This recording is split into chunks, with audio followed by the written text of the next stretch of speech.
We know how water behaves now, so let's go looking for the places it actually gets in, because they're not always the dramatic ones.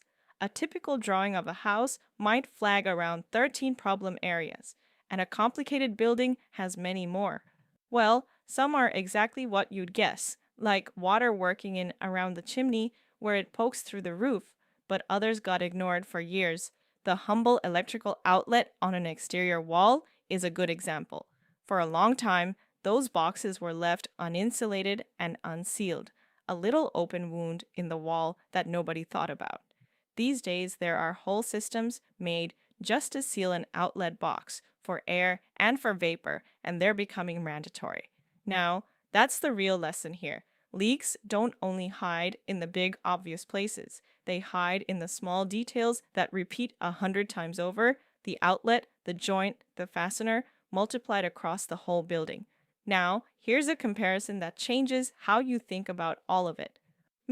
Take a sheet of drywall and ask how much moisture crosses it two different ways.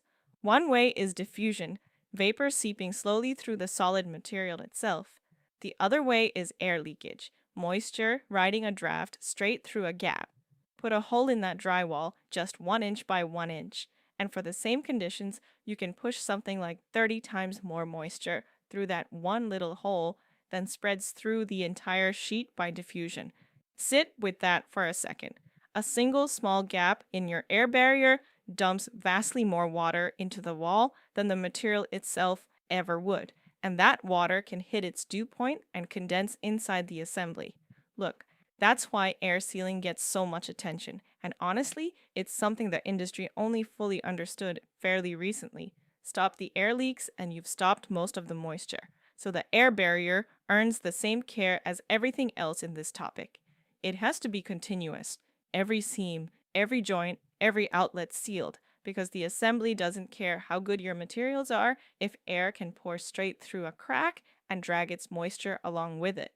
Well, that brings us to durability, which is really the long game behind all these choices. When you pick a material or a detail, you're asking how it's going to hold up over years of abuse. Will it resist weathering, resist corrosion, resist the sun, the UV that breaks materials down? Will it resist mold? Will it hold its structure or slowly degrade? Will it survive the endless expansion and contraction as the temperature swings from summer to winter and day to night?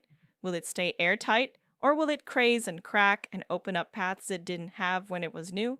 It helps to group all of that under three headings: weathering, the slow grind of sun and rain; mechanical stress, the loads and the constant movement; and environmental conditions that change with the seasons: the wet and the dry, the freeze and the thaw. A durable assembly is one you chose with all three in mind, not just how it looked on the first day.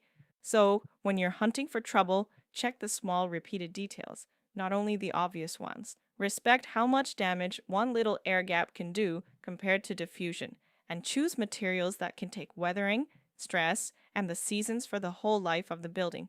Next time we get into structure properly, starting with the material most of this country is built from: wood frame, and where it gets into trouble under load,